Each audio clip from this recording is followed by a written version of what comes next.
wá gbọ́ ṣíṣe àti máṣe tòní gẹ́gẹ́ bí irúfẹ́ ìràwọ̀ tí ò ń lò. Mo kí Ọlọ́run ọba, mo sì bo Olódùmarè, ìbà akọ́dá ayé, ìbà aṣẹ̀dá ọ̀run, mo ṣèbà Ọ̀rúnmìlà atórí ẹni tí ò sunwọ̀n ṣe, mo júbà ọkùnrin, mo júbà obìnrin, mo kí gbogbo ojú tó ń wò mí níbikíbi tí ẹ ti ń gbọ́ mi káàkiri àgbáńlá ayé. Èyí ni ìwádìí ojoojúmọ́ fún gbogbo ìràwọ̀ pátá àti ṣíṣe àti máṣe fún gbogbo ìràwọ̀ pátá ti tòní, tí ń ṣe ọjọ́ Sunday May 25 ọdún 2025 tá wà nú ẹ̀ yìí.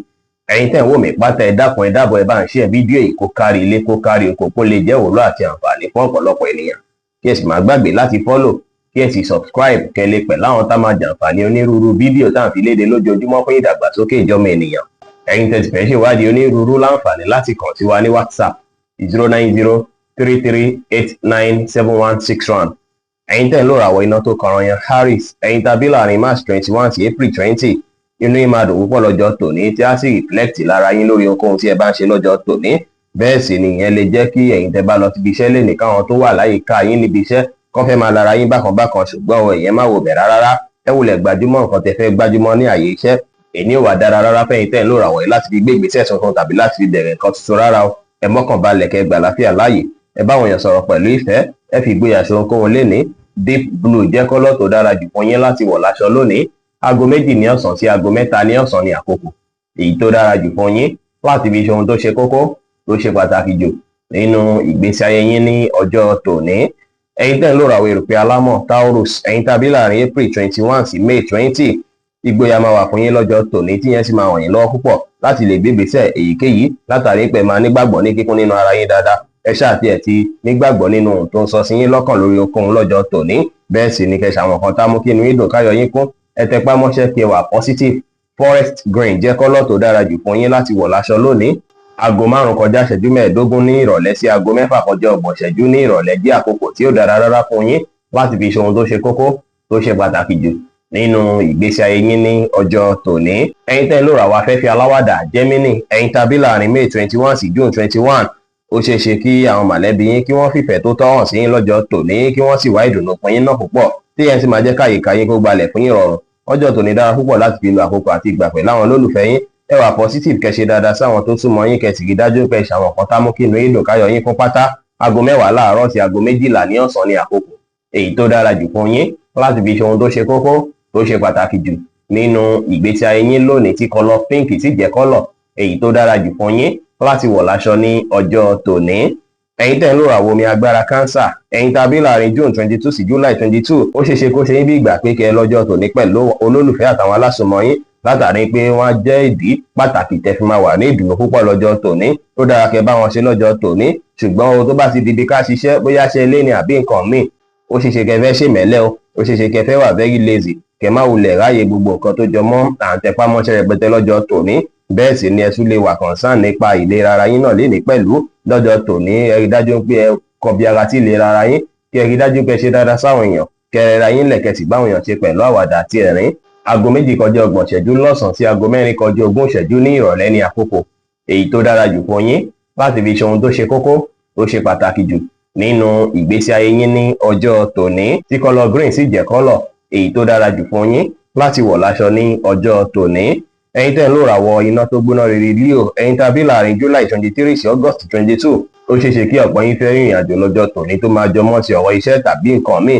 Lọ́jọ́ tòní ẹ máa wà motivated, tó sì jẹ́ pé títẹpá mọ́ṣẹ́ yín gan ràn yín lọ́wọ́ láti borí àwọn kùdìẹ̀kudiẹ tó bá jẹyọ láàyè iṣẹ́ lọ́jọ́ tòní. Fẹ́yìn tẹ́ bá lọ síbi iṣẹ́, ẹ ṣòtítọ́ ṣòdodo láwùjọ àwọn èèyàn, ẹ má kánjú ju bó ṣe yẹ lọ lórí ohunkóhun lénìí.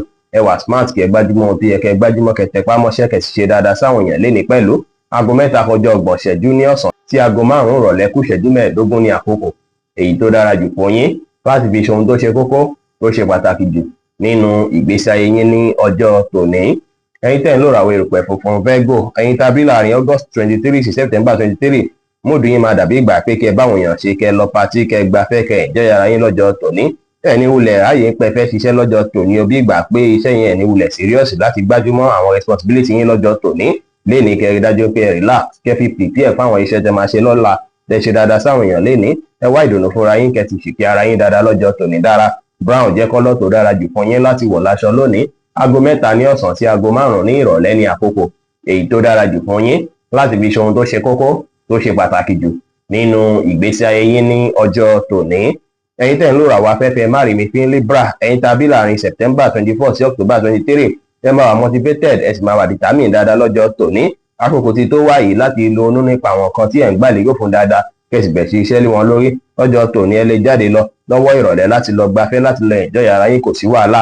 Ẹ má ṣe ohun tó lágbára jẹ̀mí lọ, ẹ má ṣàṣejù lórí ohunkóhun lénìí, ẹ ṣàwọn nǹkan tá mú kí inú ìdùn káyọ̀ yín kún, ẹ wà positive kí ẹ sì fọgbọ́n àtòyè tọ́lọ́ fún yín ṣe ohunkóhun lénìí. Ẹ wá gbọ́dọ̀ wáṣọ green rárá lénìí, látàrí pé green jẹ́ kọ́lọ̀ tí ó dára rárá fún yín láti wọ̀ láṣọ lónìí. Ṣùgbọ́n aago 11 láàárọ̀ sí aago 12 kọjá 30 ìṣẹ́jú ní ọ̀sán jẹ́ àkókò tó dára jù fún yín láti fi ṣe ohun tó ṣe kókó tó ṣe pàtàkì jù nínú ìgbésí ayé yín ní ọjọ́ tòní. Ẹ̀yin tẹ́ ń lò ràwọ̀ omi tútù Scorpio, ẹ̀yin tá a bí láàrin October 24 sí November 22 pẹ̀lú determination lọ́jọ́ tòní ẹ máa láǹfààní láti ṣe gbogbo ọ̀kan yín ní ìrọ̀wọ́ ìrọ̀sẹ̀. Bá a ṣe pé àwọn kan ti wà láàrin ẹ̀yin àti èèyàn tó súnmọ́ yín látijọ́ mẹ́ta, ó ṣeé ṣe kí rọ̀rùn wáyé, kí àlàáfíà gbalẹ̀ láàrin yín lọ́jọ́ tòní, kẹ́ rí gbogbo ẹ̀yanjú lọ́jọ́ tòní, kẹ́ mọ́kàn balẹ̀, kẹ́ gbà láfíà láàyè. Ẹ bá àwọn èèyàn sọ̀rọ̀ pẹ̀lú ìfẹ́, kẹ́ sì ṣàwọn kan tá mú kí inú yín dùn káyọ̀ yín kún lé ní pátá.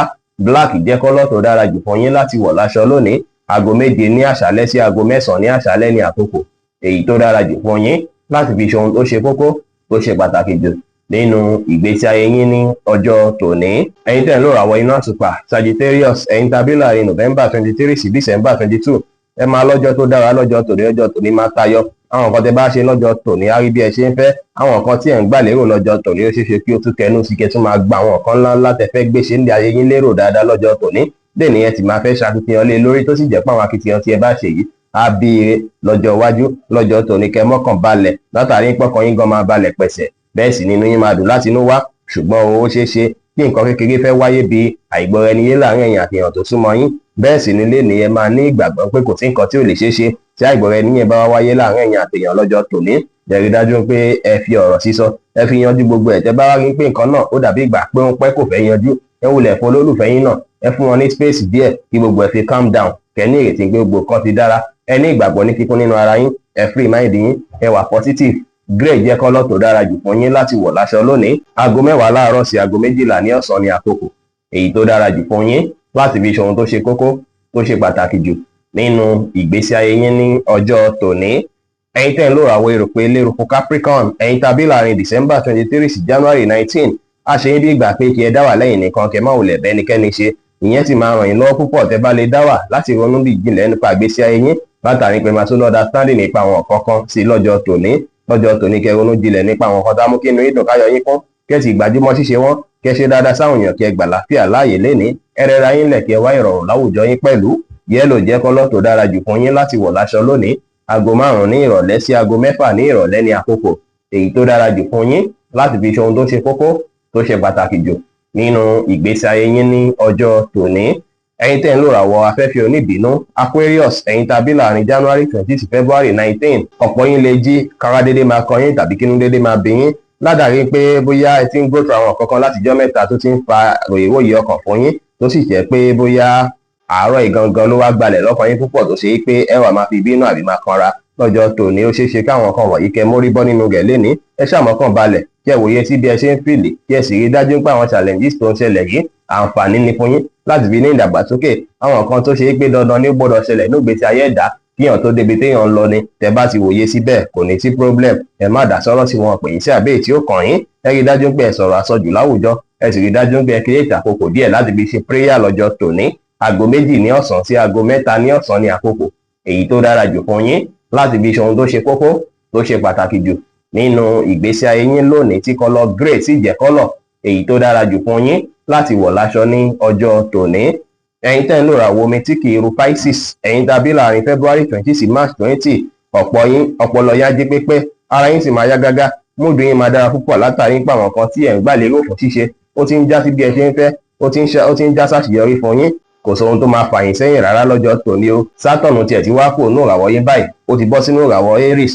Kò sóhun kankan tí ó fẹ́ fà yín sẹ́yìn lọ́jọ́ tòní láti má ṣe rere. Tẹ́ bá lọ síbi iṣẹ́ lọ́jọ́ tòní, iṣẹ́ yín á lọ bó ṣe yẹ kó lọ. Ẹ tẹ̀ wá mọ́ṣẹ́, ẹ rẹra yín lẹ̀, ẹ ṣe nǹkan yín létòlétò, kẹ́ ṣe dáadáa sáwọn èèyàn lénìí. Bẹ́ẹ̀ sì lẹ lè pláànù lórí nǹkan tuntun tí ẹ tún fẹ́ gbé ṣe fún gbèsè ayé yín, kẹ́ sì bẹ̀ sí iṣẹ́ lé lórí. Gbogbo ẹ̀ máa já sí bí ẹ ṣe ń fẹ́.